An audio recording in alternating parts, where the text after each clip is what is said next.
Imagine a family built on unity suddenly cracking from the inside out as secrets rise to the surface and loyalties shift in ways no one ever expected.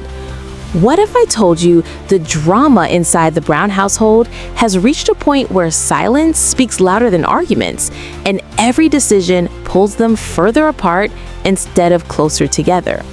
From hidden resentments to emotional explosions, this is the moment everything changes and nothing will ever be the same again. My mom came to save me from the polygamous because she believed no daughter of hers should ever end up tied to a world she could not fully see or understand. And she stood there insisting she would never allow me to marry into what she feared was a dangerous path. But then, in one of the strangest twists of fate, she turned around and married Cody's father, and they actually got married months before we did. And when they made that decision, I felt this strange shockwave run through my mind. And I remember thinking that everything was turning upside down because the woman who had tried so hard to pull me out was now stepping even deeper into the same world I was entering. And I kept telling myself, this is going to be impossible to explain. But at the same time, there was a small part of me whispering, maybe this means I am not entering this alone. And maybe her choices meant that someone would be standing beside me inside a system that my own family barely tolerated and definitely did not understand. And even though everything felt confusing and surreal, I accepted it because I thought being supported by someone familiar, no matter how complicated the situation was, might make the transition less terrifying. But still, my extended family looked at me with worry in their eyes and fear in their voices, and they believed I had stepped off a cliff without a safety net. And they thought I was losing myself inside something that could swallow me whole. And now, when I look back at it all I can see their fear differently because they were not trying to control me, they were trying to protect me. And their confusion was not cruelty, it was panic and desperation and love wrapped in trembling hands because none of us knew what was coming next. And as I replay these memories, I realized the weight I was carrying at the time and how I convinced myself that everything would eventually smooth out if I just pushed forward. But the truth is, every choice cracked something open that I did not have the strength or the clarity to face back then. And as the years passed, those cracks only widened until they became impossible to ignore, especially when the emotional storms began building inside the family. And when questions started rising about whether anyone was truly happy or if we were all simply pushing through out of fear of letting go. But now, here I am, watching Janelle start a mission that feels like a thunderstorm gathering on the horizon, a mission to break free spiritually, emotionally, and psychologically from Cody. And everything that once bound her to a life she thought would bring unity, purpose, and eternal belonging. And the irony is so sharp, it feels like it could cut through steel. Because the prophet who granted her that long-awaited release is trapped in a lawsuit with his own spiritual wife, who claims she has been trying to escape him for decades and is accusing him of holding property, money, and power over her in ways she never agreed to. And the strangest twist is that Janelle is being released by a man who refuses to release his own wife. And that paradox has created shockwaves through the community. Because as Janelle steps forward, hoping for freedom, others are stepping forward, exposing the cracks in the very foundation she once trusted. And these contradictions raise questions that echo like distant thunder across every part of her journey. And right when she is trying to take this step toward closure, Cody suddenly announces he is returning for a visit. And Maddie is not having it because she knows her father's timing is never random and that he always chooses moments when Janelle is vulnerable, overwhelmed, or trying to rebuild stability so that he can pull her back in without her realizing it. And fans have noticed this pattern too, because whenever Cody senses that a door is closing, he shows up with apologies, promises, and emotional theatrics designed to keep that door from shutting completely. And in this episode, he claims he is done with polygamy forever and talks about apologizing to all the women to supposedly set them free.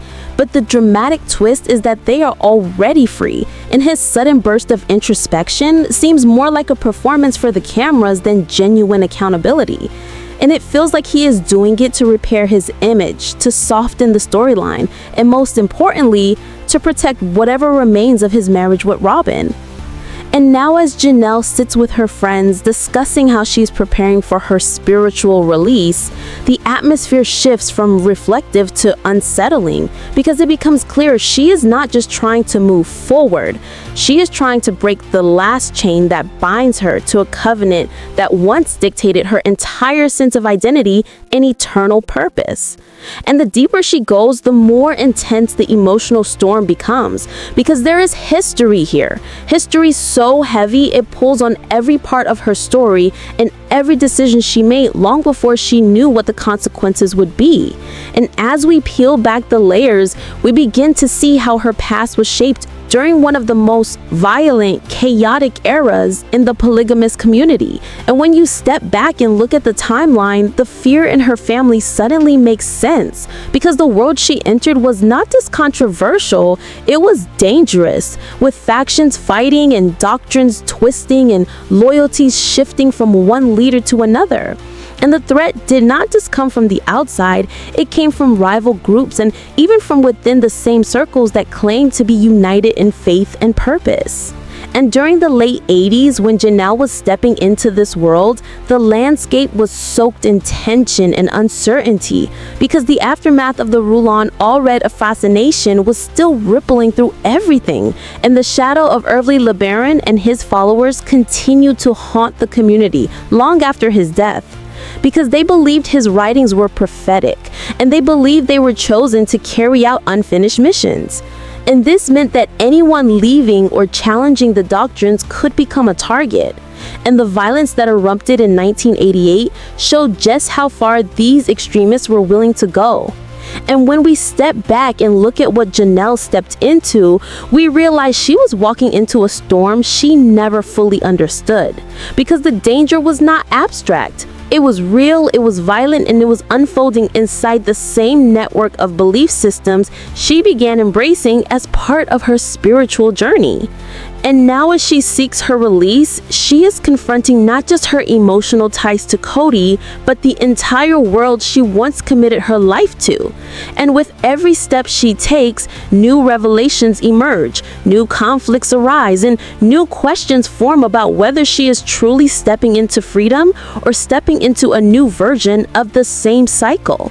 And with Cody resurfacing just as she takes this step, it raises the stakes even higher because we have seen the pattern before, the way he draws people back in with carefully timed conversations and emotional appeals that feel sincere in the moment, but always serve to protect his image and maintain his influence.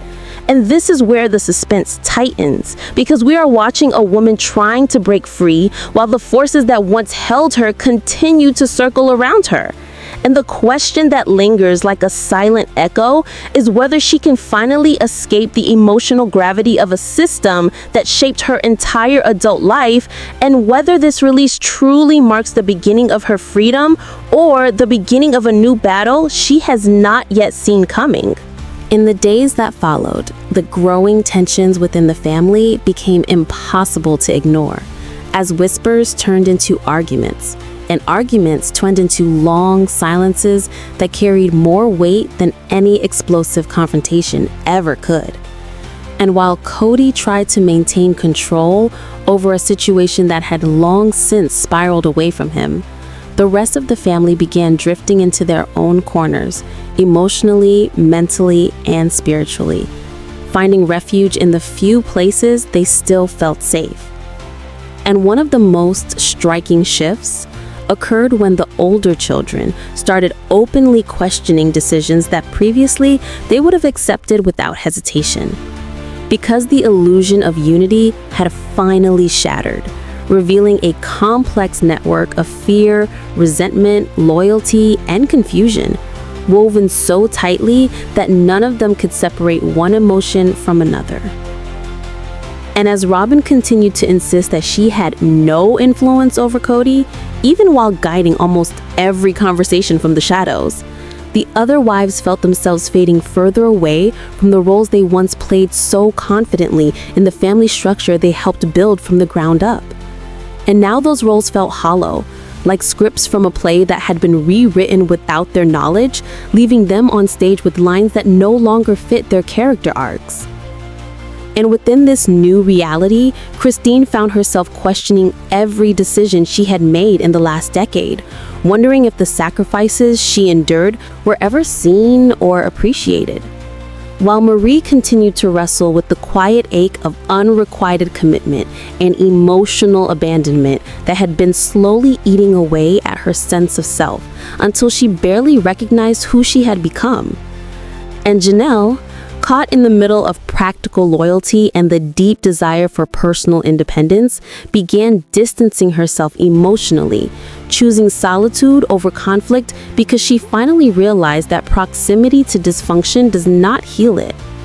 And Cody, sensing the control slipping from his grasp, became more volatile in his responses, blaming the wives for their lack of unity and blaming the children for their lack of respect, all while failing to understand that unity cannot be demanded and respect cannot be forced, especially when those foundations have been cracked for years beneath the pressure of denial, favoritism, and unspoken grievances. And the deeper the fractures grew, the more Cody retreated into the comfort of his connection with Robin, believing that loyalty from one wife was worth more than compromise with the others. And this belief slowly solidified into the core of his decision-making, shaping every conversation and coloring every conflict with undertones of resentment that he refused to acknowledge.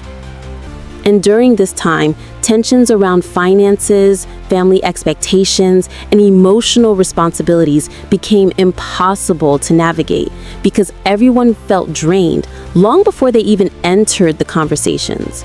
And each discussion that was meant to bring resolution instead felt like another step into a maze where every turn led to blame, accusations, and the resurfacing of old wounds that none of them had truly healed. And as these emotional storms brewed behind closed doors, the public eye remained fixated on the family, analyzing every expression, every statement, every shift in energy, like detectives piecing together clues in a case that was both public and deeply personal. And this external pressure only added fuel to the internal chaos, because the wives felt judged for leaving, while Cody felt judged for failing, and the children felt trapped between loyalty to their parents and the desire for peace that seemed further away with each passing day.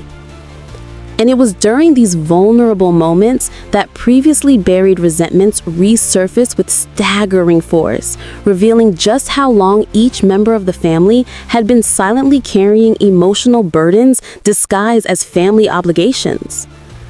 And one of the most striking moments occurred when one of the older children finally confronted Cody about the inconsistencies between his words and his actions, leading to a heated conversation that left the entire family reeling.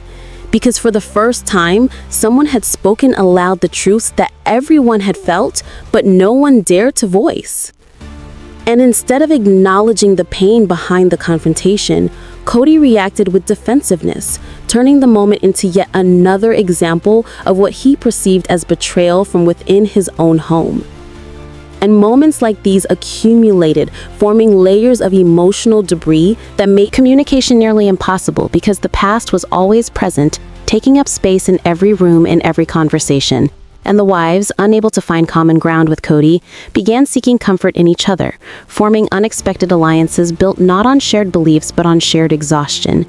And in these quiet circles of honesty, they finally admitted to themselves that the unity they once fought to preserve had become a cage rather than a commitment.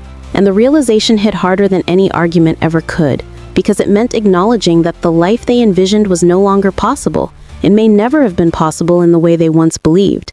And as these emotional tides continued to shift within the family, Robin maintained her stance of innocence, insisting that she had no part in the breakdown, even while the others felt her influence in every decision that widened the distance between them and Cody. And this denial became another source of friction because it made honest resolution impossible, leaving the wives with the realization that healing could never happen in an environment where accountability was seen as an attack and acknowledgement was treated as disloyalty. And eventually, the emotional load grew too heavy for the family to carry, meaning that decisions that once felt unthinkable began to feel like the only path forward. And one by one, the wives began stepping away, not just physically but emotionally, releasing themselves from the cycle of blame and confusion that had defined their marriages for far too long. And their departures marked the beginning of a new era for the family, one defined by individuality rather than forced unity. And though the process was painful, it was also liberating, offering each woman the chance to reclaim the pieces of themselves they had buried under years of compromise. And as the family began adjusting to this new reality, Cody found himself standing in the ruins of the structure he once believed unbreakable. And instead of rebuilding, he clung even tighter to the idea that he had been wronged, unable to recognize that relationships do not crumble from a single blow, but from the slow erosion of neglect, favoritism, and unspoken resentment. And while he struggled to face the truth, the wives stepped forward into their own lives, discovering new strength, new identity, and new purpose beyond the boundaries of the family that once defined them. And this period of transition marked not just the end of an era, but the beginning of transformation for everyone involved, because growth often comes from breaking, not from holding on. And though the journey ahead remained uncertain,